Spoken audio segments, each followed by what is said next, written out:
ಬಿಜೆಪಿಗೆ ಯತ್ನಾಳ್ ಸೇರೋದು ಫಿಕ್ಸಾ? ಯತ್ನಾಳ್ಗೆ ಬಿಜೆಪಿ ಅನಿವಾರ್ಯವಾ ಅಥವಾ ಬಿಜೆಪಿಗೆ ಯತ್ನಾಳ್ ಅನಿವಾರ್ಯವಾ ಅನ್ನೋದನ್ನ ಈ ವಿಡಿಯೋದಲ್ಲಿ ನೋಡ್ತಾ ಹೋಗೋಣ. ನೋಡಿ, ಬಿಜೆಪಿಯಲ್ಲಿ ಪಕ್ಷದಿಂದ ಉಚ್ಚಾಟನೆಗೊಂಡಿರುವ ಬಸನಗೌಡ ಪಾಟೀಲ್ ಯತ್ನಾಳ್ ಅವರು ಬಾಗಲಕೋಟೆ ಬಿಜೆಪಿ ಅಭ್ಯರ್ಥಿ ವೀರಣ್ಣ ಚರಂತಿಮಠ್ ಪರವಾಗಿ ಪ್ರಚಾರ ನಡೆಸುತ್ತಿದ್ದಾರೆ. ಯತ್ನಾಳ್ ಪ್ರಚಾರ ಬಿಜೆಪಿ ಪಾಳ್ಯದಲ್ಲಿ ಚರ್ಚೆಗೆ ಎಡೆಮಾಡಿಕೊಟ್ಟಿದೆ. ಈ ನಡುವೆ ಯತ್ನಾಳ್ ಅವರು ಮರಳಿ ಬಿಜೆಪಿ ಪಕ್ಷಕ್ಕೆ ಸೇರ್ಪಡೆ ಆಗ್ತಾರಾ ಎಂಬ ಕುತೂಹಲವೂ ಕೂಡ ಕೆರಳಿಸಿರುವಂತದ್ದು. ಅಷ್ಟಕ್ಕೂ ಯತ್ನಾಳ್ ಅಗತ್ಯತೆ ಬಿಜೆಪಿಗೆ ಎಷ್ಟರ ಮಟ್ಟಿಗೆ ಇದೆ, ಜೊತೆಗೆ ಯತ್ನಾಳ್ ಅವರಿಗೆ ಬಿಜೆಪಿ ಅಗತ್ಯತೆ ಎಷ್ಟರ ಮಟ್ಟಿಗೆ ಇದೆ ಎಂಬುದನ್ನ ಕೂಡ ಇಲ್ಲಿ ನೋಡಬೇಕಾಗಿರುವಂತದ್ದು. ಹಾಗಾಗಿ ಯತ್ನಾಳ್ ಏನ್ ಮಾಡ್ತಾರೆ ಅನ್ನೋದು ಈಗ ಪ್ರಶ್ನೆಯಾಗಿದೆ. ಇನ್ನು ದಾವಣಗೆರೆ ಬಾಗಲಕೋಟೆ ಬೈ ಎಲೆಕ್ಷನ್ ಚರಂತಿಮಠ್ ಅವರಿಗೆ ಟಿಕೆಟ್ ಘೋಷಣೆ ಆದ ಬೆನ್ನಲ್ಲೇ ಆ ಸಂದರ್ಭದಲ್ಲಿ ಯತ್ನಾಳ್ ಅವರಿಗೆ ಚುನಾವಣೆ ಪ್ರಚಾರಕ್ಕೆ ಆಹ್ವಾನ ನೀಡಿದ್ರು. ಇದಕ್ಕೆ ಯತ್ನಾಳ್ ಕೂಡ ಒಪ್ಪಿಗೆ ಸೂಚಿಸಿದರು. ಇದೀಗ ಯತ್ನಾಳ್ ಅವರು ಚರಂತಿಮಠ್ ಪರವಾಗಿ ಪ್ರಚಾರದಲ್ಲಿ ಭಾಗಿಯಾಗ್ತಿದ್ದಾರೆ.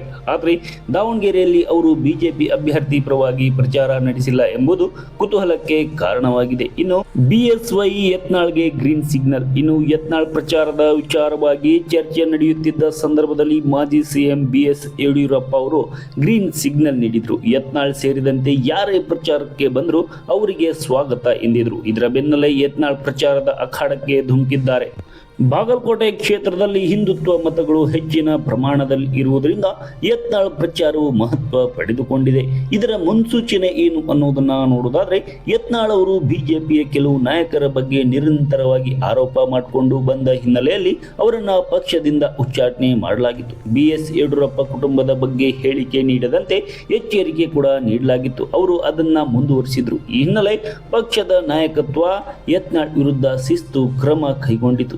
ಹೀಗಿದ್ದರೂ ಯತ್ನಾಳ್ ಇಂದಿನಂತೆ ಬಿಎಸ್ ಯಡಿಯೂರಪ್ಪ ಮತ್ತು ವಿಜೇಂದ್ರ ವಿರುದ್ಧ ವಾಗ್ದಾಳಿ ನಡೆಸುತ್ತಲೇ ಇದ್ದಾರೆ. ಆದರೆ ಇದೀಗ ಬಾಗಲಕೋಟೆ ಚುನಾವಣಾ ಅಖಾಡಕ್ಕೆ ಅವರು ಧುಮುಕಿದ್ದಾರೆ. ಈ ಮೂಲಕ ಮರಳಿ ಬಿಜೆಪಿಗೆ ಯತ್ನಾಳ್ ಮರುವ ಮುನ್ಸೂಚನೆ ಆಗಿದೆ ಎಂದೇ ವಿಶ್ಲೇಷಣೆ ಮಾಡಲಾಗ್ತಿದೆ. ಆದರೆ ಪಕ್ಷ ಸೇರ್ಪಡೆ ಹೈಕಮಾಂಡ್ಗೆ ಬಿಟ್ಟ ವಿಚಾರ ಎಂದು ಯತ್ನಾಳ್ ಹೇಳಿಕೆ ಕೊಡ್ತಿದ್ದಾರೆ. ಇನ್ನು ಯತ್ನಾಳ್ಗೆ ಅನಿವಾರ್ಯವಾ ಬಿಜೆಪಿ ಅನ್ನೋದನ್ನ ನೋಡೋದಾದ್ರೆ, ನೋಡಿ, ಬಿಜೆಪಿಯಲ್ಲಿ ಯತ್ನಾಳ್ ಹಲವು ಜವಾಬ್ದಾರಿ ನಿರ್ವಹಣೆ ಮಾಡಿದ್ದಾರೆ. ಇತ್ತೀಚಿನ ದಿನಗಳಲ್ಲಿ ಅವರು ಪ್ರಮುಖವಾಗಿ ಹಿಂದುತ್ವ ವಿಚಾರದಲ್ಲಿ ಧ್ವನಿ ಎತ್ತುತ್ತಿದ್ದಾರೆ. ಹೀಗಾಗಿ ಬಿಜೆಪಿಯಲ್ಲಿ ಅವರ ಪರವಾದ ಅಭಿಪ್ರಾಯ ಹೊಂದಿರುವ ಒಂದು ವರ್ಗ ಇದೆ.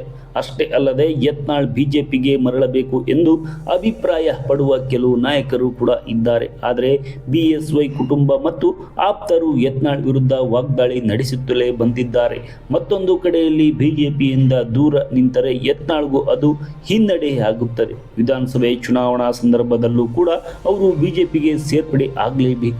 ಇಲ್ಲಾಂದ್ರೆ ಅದು ಅವರ ರಾಜಕೀಯ ಹಿನ್ನಡೆಗೆ ನಾಂದಿ ಹಾಡಬಹುದು. ಹೀಗಾಗಿ ಯತ್ನಾಳ್ಗೂ ಬಿಜೆಪಿ ಅನಿವಾರ್ಯವಾಗಿದೆ. ಒಟ್ನಲ್ಲಿ ಯತ್ನಾಳ್ ವಿಚಾರವಾಗಿ ಬಿಜೆಪಿ ಹೈಕಮಾಂಡ್ ಮುಂದೆ ಏನು ತೀರ್ಮಾನ ಕೈಗೊಳ್ಳಲಿದೆ ಎಂಬುದು ಸದ್ಯದ ಕುತೂಹಲ.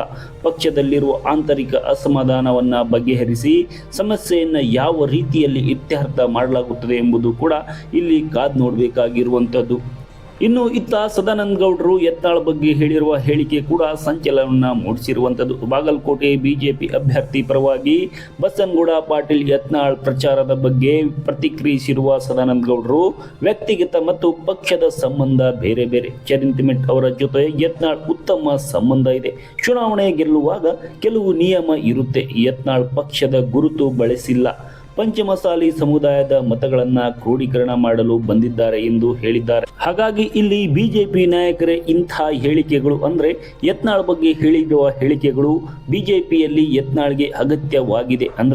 ಬಿಜೆಪಿನೇ ಯತ್ನಾಳ್ಗೆ ಕರೆಸಿಕೊಳ್ಳುವ ಸಾಧ್ಯತೆ ಕೂಡ ಇರುವಂತದ್ದು. ಯಾಕಂತಂದ್ರೆ ಇತ್ತೀಚಿನ ದಿನಗಳಲ್ಲಿ ಹಿಂದುತ್ವದಲ್ಲಿ ಯತ್ನಾಳ್ಗೆ ಭಾರಿ ಬೇಡಿಕೆಯಾಗಿದೆ. ಯುವಕರು ಕೂಡ ಅವರ ಜೊತೆನೆ ಇದ್ದಾರೆ. ಎಲ್ಲಿ ಹೋದರೂ ಕೂಡ ಯತ್ನಾಳ್ ಎಲ್ಲಿ ಹೋದರೂ ಕೂಡ ಹಿಂದುತ್ವದ ಧ್ವಜ ಕಾಣುತ್ತೆ. ಅವರ ಹಿಂದೆ ಸಾಕಷ್ಟು ಜನರು ಮತ್ತೆ ಪ್ರಚಾರದ ವೇಳೆ ಕೂಡ ಸಾಕಷ್ಟು ಜನ ಸೇರ್ತಾರೆ. ಇದನ್ನ ನೋಡಿದಂತಹ ಬಿಜೆಪಿಯಲ್ಲಿ ಯತ್ನಾಳ್ಗೆ ಸಾಕಷ್ಟು ಬೇಡಿಕೆ ಇದೆ ಅಂತ ಗೊತ್ತಾಗಿದೆ. ಹಾಗಾಗಿ ಬಿಜೆಪಿ ಯತ್ನಾಳನ್ನ ಕರೆಸಿಕೊಳ್ಳುವ ಎಲ್ಲ ಸಾಧ್ಯತೆ ಕೂಡ ಇರುವಂತದ್ದು. ಹಾಗಾದ್ರೆ ಯತ್ನಾಳ್ ಬಿಜೆಪಿಗೆ ಸೇರ್ಪಡೆ ಆಗ್ಬೇಕಾ ಅಥವಾ ತಮ್ಮದೇ ಜೆಸಿಬಿ ಪಕ್ಷ ಕಟ್ಟಬೇಕಾ ಅನ್ನೋದನ್ನ ನೀವು ಕಾಮೆಂಟ್ ಮೂಲಕ ತಿಳಿಸಿ. ಹಾಗೇನೇ ಈ ಮಾಹಿತಿ ಇಷ್ಟವಾಗಿದ್ರೆ ನಮ್ಮನ್ನ ಸಬ್ಸ್ಕ್ರೈಬ್ ಮಾಡಿ, ಫಾಲೋ ಮಾಡಿ, ಶೇರ್ ಮಾಡಿ, ಸಪೋರ್ಟ್ ಮಾಡಿ. Thank you.